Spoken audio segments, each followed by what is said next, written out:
أعوذ بالله من الشيطان الرجيم. بسم الله الرحمن الرحيم. ياسين والقرآن الحكيم إنك لمن المرسلين على صراط مستقيم. تنزيل العزيز الرحيم لتنذر قوما ما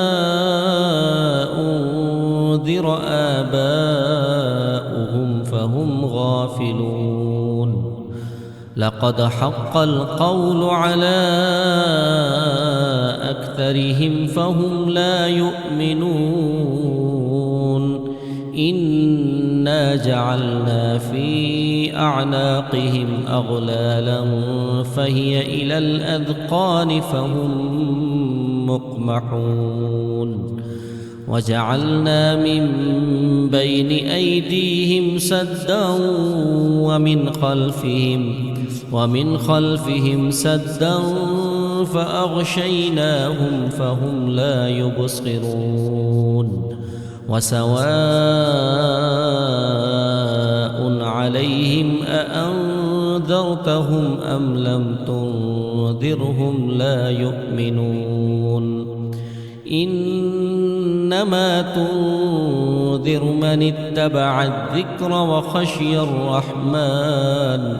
وخشي الرحمن بالغيب فبشره بمغفرة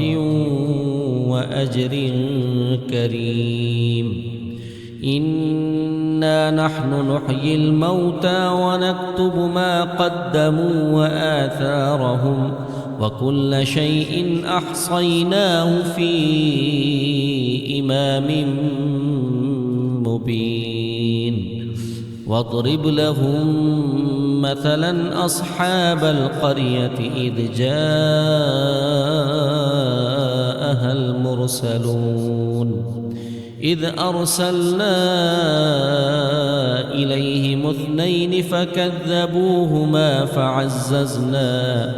فعززنا بثالث فقالوا إنا إليكم مرسلون. قالوا ما أنتم إلا بشر مثلنا وما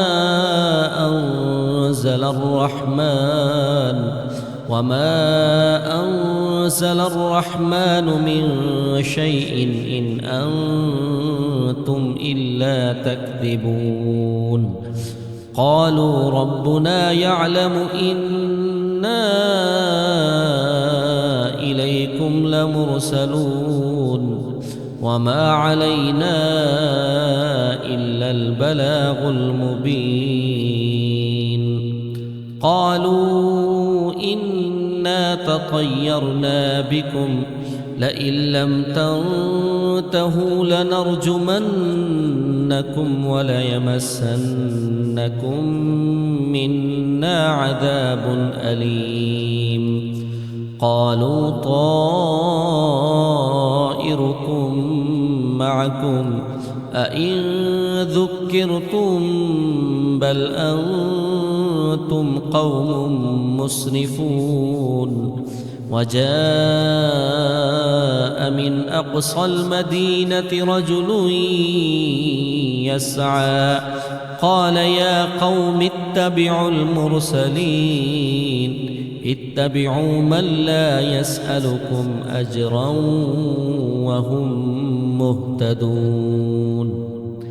وما لي لا أعبد الذي فطرني وإليه ترجعون. أأتخذ من دونه آلهة إن يردني الرحمن بضر لا تغن عني شفاعتهم شيئا ولا ينقذون. إني إذا لفي ضلال مبين. إني آمنت بربكم فاسمعون قيل ادخل الجنة قال يا ليت قومي يعلمون بما غفر لي ربي وجعلني من المكرمين وما أنزلنا على قومه من بعده من جند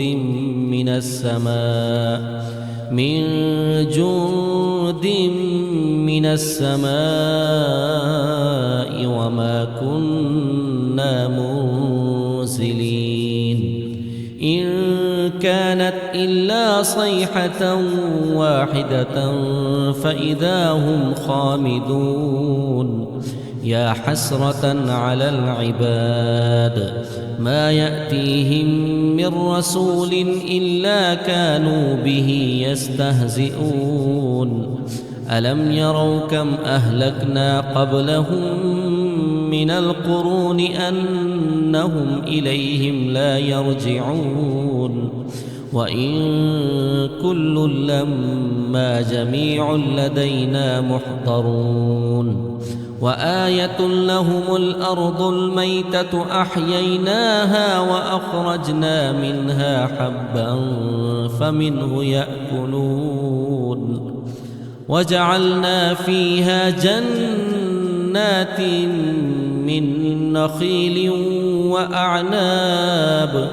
من نخيل وأعناب وفجرنا فيها من العيون ليأكلوا من ثمره وما عملته أيديهم أفلا يشكرون سبحان الذي خلق الأزواج كلها مما تنبت الأرض ومن أنفسهم ومما لا يعلمون وآية لهم الليل نسلخ منه النهار فإذا هم مظلمون والشمس تجري لمستقر لها ذلك تقدير العزيز العليم والقمر قدرناه منازل حتى عاد كالعرجون القديم لا الشمس ينبغي لها أن تدرك القمر ولا الليل سابق النهار وكل في فلك يسبحون وآية لهم أنا حملنا ذريتهم في الفلك المشحون وخلقنا لهم من مثله ما يركبون وإن نشأ نغرقهم فلا صريخ لهم ولا هم ينقذون إلا رحمة منا ومتاعا إلى حين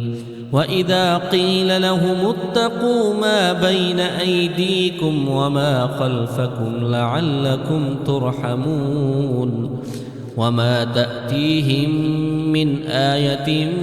من آيات ربهم إلا كانوا عنها معرضين وإذا قيل لهم أنفقوا مما رزقكم الله قال الذين كفروا للذين آمنوا أنطعم من لو يشاء الله أطعمه إن أنتم إلا في ضلال مبين ويقولون متى هذا الوعد إن كنتم صادقين ما ينظرون إلا صيحة واحدة تأخذهم وهم يخصمون فلا يستطيعون توصية ولا إلى أهلهم يرجعون ونفخ في الصور فإذا هم من الأجداث إلى ربهم ينسلون قالوا يا ويلنا من بعثنا من مرقدنا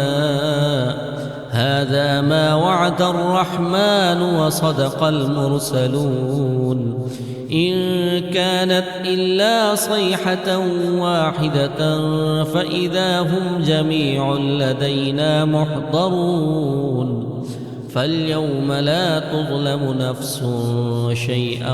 ولا تجزون إلا ما كنتم تعملون إن أصحاب الجنة اليوم في شغل فاكهون هم وأزواجهم في ظلال على الأرائك متكئون لهم فيها فاكهة ولهم ما يدعون سلام قولا من رب رحيم وامتازوا اليوم أيها المجرمون ألم أعهد إليكم يا بني آدم ألا تعبدوا الشيطان إنه لكم عدو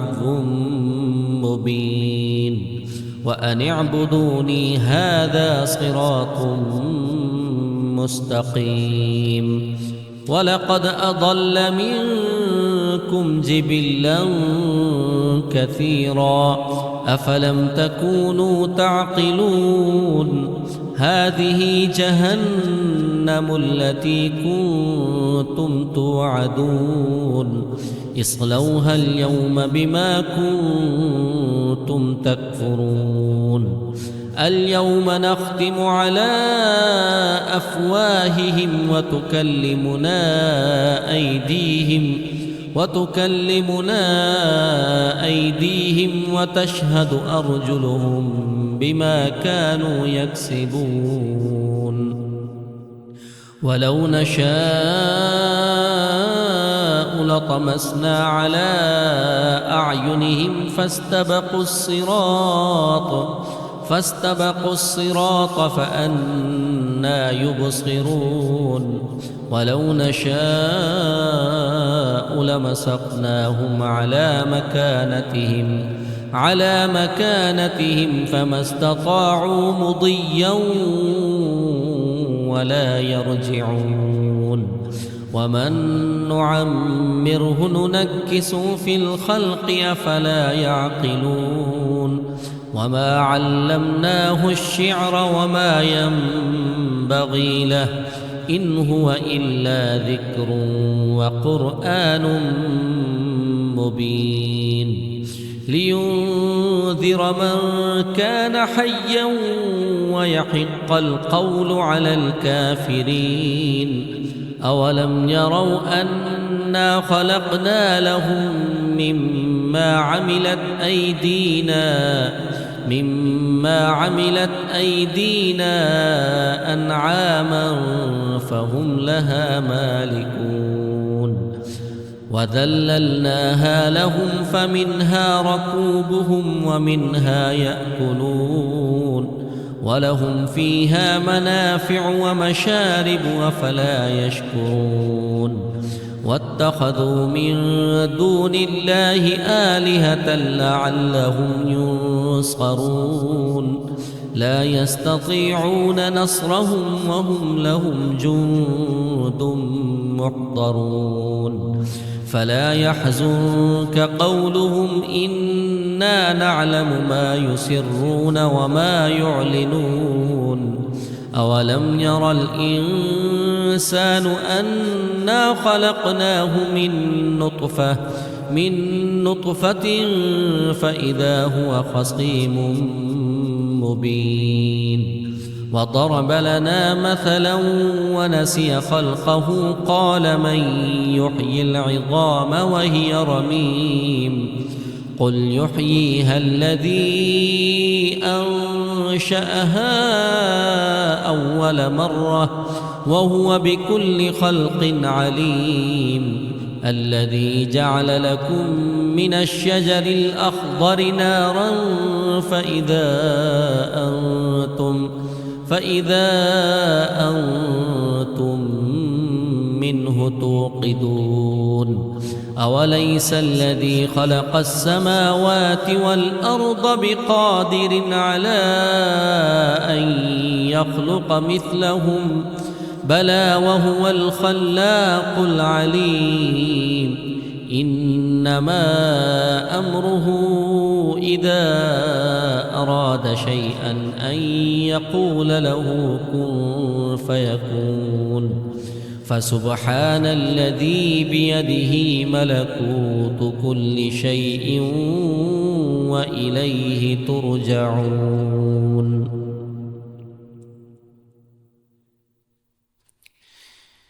بسم الله الرحمن الرحيم. الرحمن علم القرآن خلق الإنسان علمه البيان الشمس والقمر بحسبان والنجم والشجر يسجدان والسماء رفعها ووضع الميزان ألا تطغوا في الميزان وأقيموا الوزن بالقسط ولا تخسروا الميزان والأرض وضعها للأنام فيها فاكهة والنخل ذات الأكمام والحب ذو العصف والريحان فبأي آلاء ربكما تكذبان خلق الإنسان من صلصال كالفخار وخلق الجان من مارج من نار فبأي آلاء ربكما تكذبان رب المشرقين ورب المغربين فبأي آلاء ربكما تكذبان مرج البحرين يلتقيان بينهما برزخ لا يبغيان فبأي آلاء ربكما تكذبان يخرج منهما اللؤلؤ والمرجان فبأي آلاء ربكما تكذبان وله الجوار المنشآت في البحر كالأعلام فبأي آلاء ربكما تكذبان كل من عليها فان ويبقى وجه ربك ذو الجلال والإكرام فبأي آلاء ربكما تكذبان يسأله من في السماوات والأرض كل يوم هو في شأن فبأي آلاء ربكما تكذبان سنفرغ لكم أيها الثقلان فبأي آلاء ربكما تكذبان يا معشر الجن والإنس إن استطعتم أن تنفذوا من أقطار السماوات والأرض فانفذوا لا تنفذون إلا بسلطان فبأي آلاء ربكما تكذبان يرسل عليكما شواظ من نار ونحاس فلا تنتصران فبأي آلاء ربكما تكذبان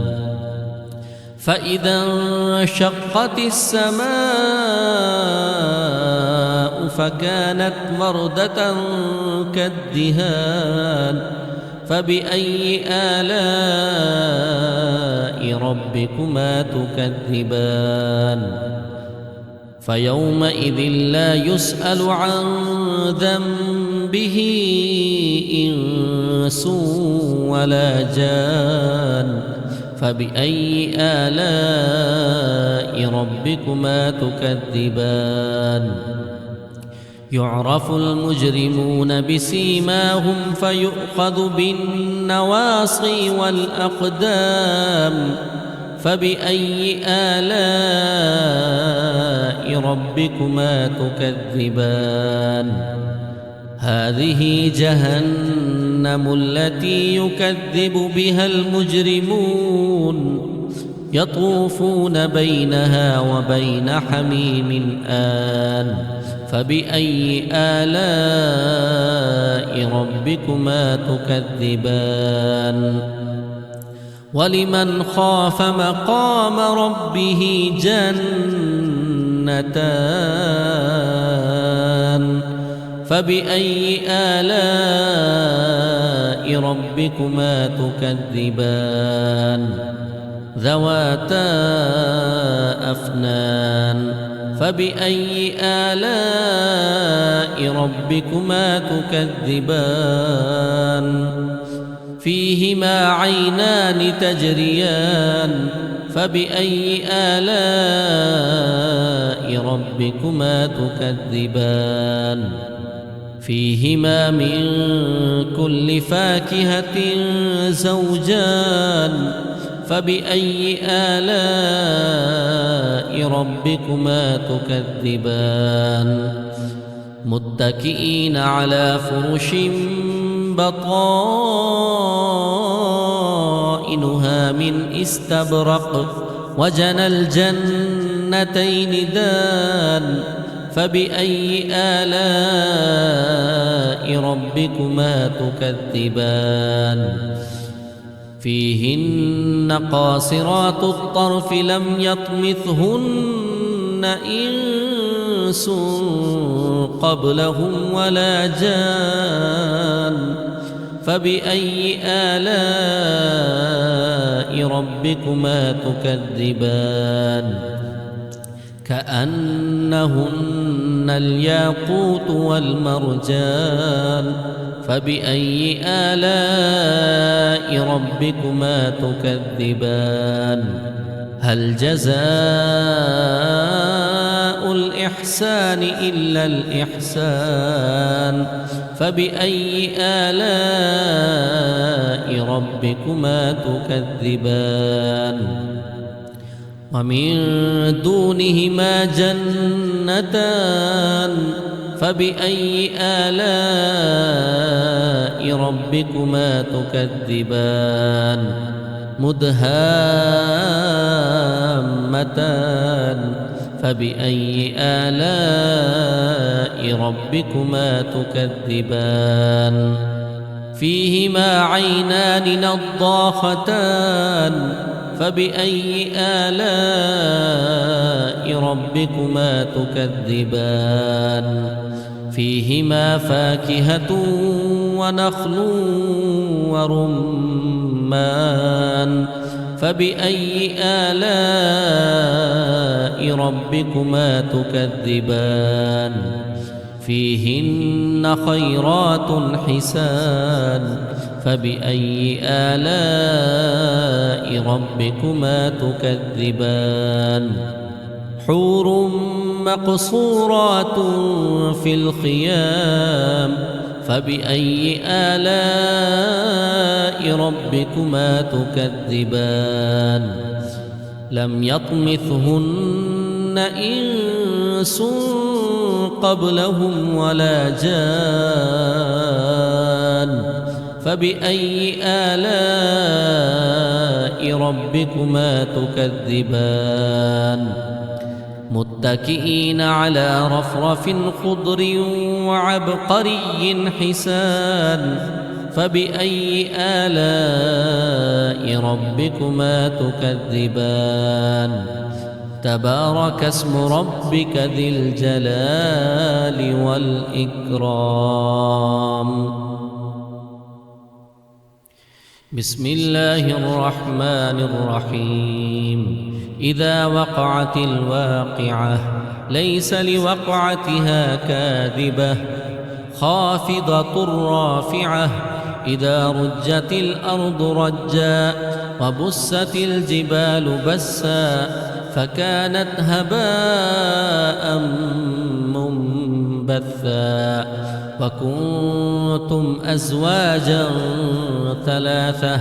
فأصحاب الميمنة ما أصحاب الميمنة وأصحاب المشأمة ما أصحاب المشأمة والسابقون السابقون أولئك المقربون في جنات النعيم ثلة من الأولين وقليل من الآخرين على سرر موضونة متكئين عليها متقابلين يطوف عليهم ولدان مخلدون بأكواب وأباريق وكأس من معين لا يصدعون عنها ولا ينزفون وفاكهة مما يتخيرون ولحم طير مما يشتهون وحور عين كأمثال اللؤلؤ المكنون جزاء بما كانوا يعملون لا يسمعون فيها لغوا ولا تأثيما إلا قيلا سلاما سلاما وأصحاب اليمين ما أصحاب اليمين في سدر مخضود وطلح منضود وظل ممدود وماء مسكوب وفاكهة كثيرة لا مقطوعة ولا ممنوعة وفرش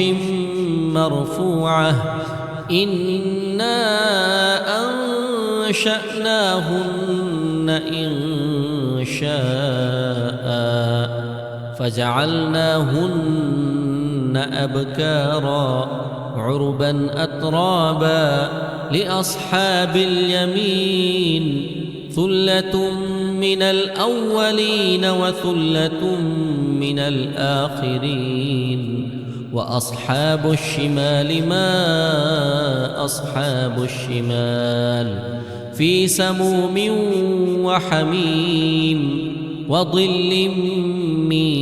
يحموم لا بارد ولا كريم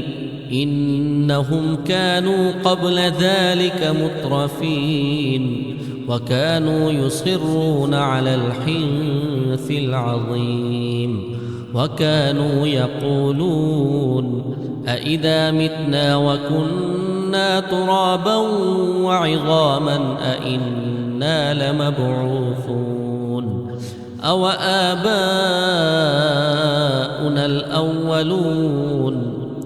قل إن الأولين والآخرين لمجموعون إلى ميقات يوم معلوم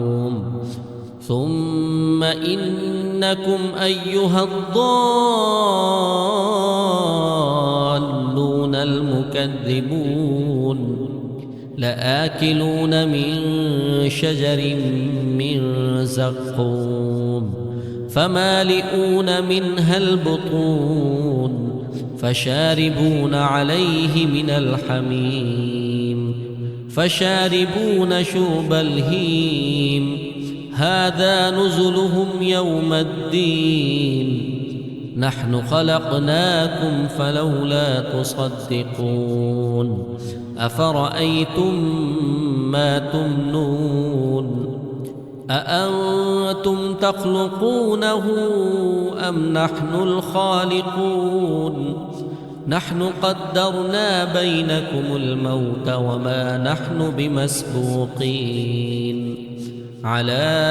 أن نبدل أمثالكم وننشئكم فيما لا تعلمون ولقد علمتم النشأة الأولى فلولا تذكرون أفرأيتم ما تحرثون أأنتم تزرعونه أم نحن الزارعون لو نشاء لجعلناه حطاما فظلتم تفكهون إنا لمغرمون بل نحن محرومون أفرأيتم الماء الذي تشربون أأنتم أنزلتموه من المزن أم نحن المنزلون لو نشاء جعلناه أجاجا فلولا تشكرون أفرأيتم النار التي تورون أأنتم أنشأتم شجرتها أم نحن المنشئون نحن جعلناها تذكرة ومتاعا للمقوين فسبح باسم ربك العظيم فلا أقسم بمواقع النجوم وإنه لقسم لو تعلمون عظيم إنه لقرآن كريم في كتاب مكنون لا يمسه إلا المطهرون تنزيل من رب العالمين أفبهذا الحديث أنتم مدهنون وتجعلون رزقكم أنكم تكذبون فلولا إذا بلغت الحلقوم وأنتم حينئذ تنظرون ونحن أقرب إليه منكم ولكن لا تبصرون فلولا إن كنتم غير مدينين ترجعونها إن كنتم صادقين فأما إن كان من المقربين فروح وريحان وجنة نعيم وأما إن كان من أصحاب اليمين فسلام لك من أصحاب اليمين وأما إن كان من المكذبين الضالين فنزل من حميم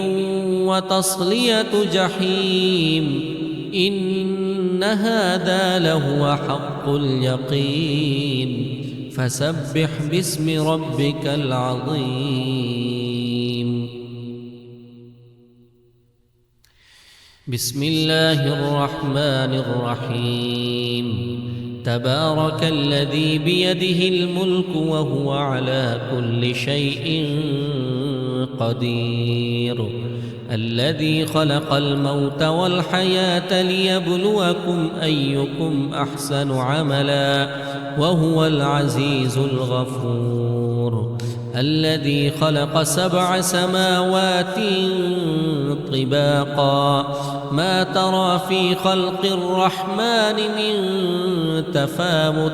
فارجع البصر هل ترى من فطور ثم ارجع البصر كرتين ينقلب إليك البصر خاسئا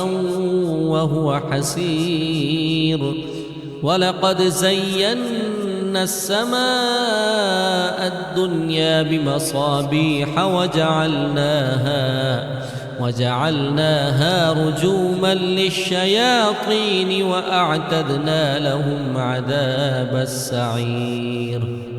وللذين كفروا بربهم عذاب جهنم وبئس المصير إذا ألقوا فيها سمعوا لها شهيقا وهي تفور تكاد تميز من الغيظ كلما ألقي فيها فوج سألهم خزنتها ألم يأتكم نذير قالوا بلى قد جاءنا نذير فكذبنا وقلنا ما نزل الله من شيء إن أنتم إلا في ضلال كبير وقالوا لو كنا نسمع أو نعقل ما كنا في أصحاب السعير فاعترفوا بذنبهم فسحقا لأصحاب السعير إن الذين يخشون ربهم بالغيب لهم مغفرة وأجر كبير وأسروا قولكم أو اجهروا به إنه عليم بذات الصدور ألا يعلم من خلق وهو اللطيف الخبير هو الذي جعل لكم الأرض ذلولا فامشوا في مناكبها وكلوا من رزقه وإليه النشور أأمنتم من في السماء أن يخسف بكم الأرض فإذا هي تمور أم أمنتم من في السماء أن يرسل عليكم حاصبا فستعلمون كيف نذير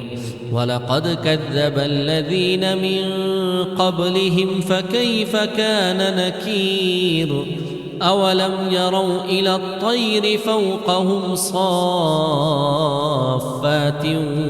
ويقبضن ما يمسكهن إلا الرحمن إنه بكل شيء بصير أمن هذا الذي هو جند لكم ينصركم من دون الرحمن إن الكافرون إلا في غرور أمن هذا الذي يرزقكم إن أمسك رزقه بل لجوا في عتو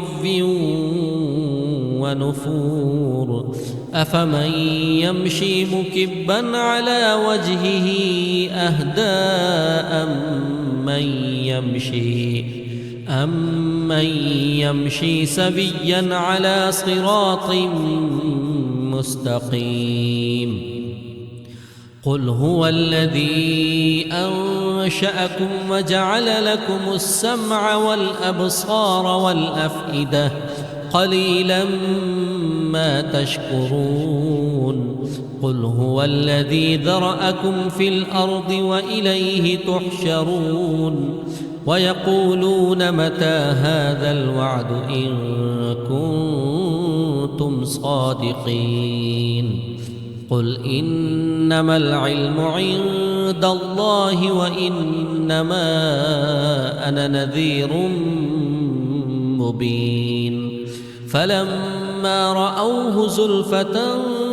سيئت وجوه الذين كفروا وقيل هذا الذي كنتم به تدعون قل أرأيتم إن أهلكني الله ومن معي أو رحمنا فمن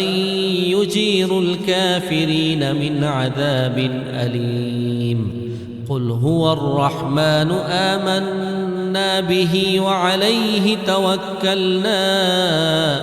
فستعلمون من هو في ضلال مبين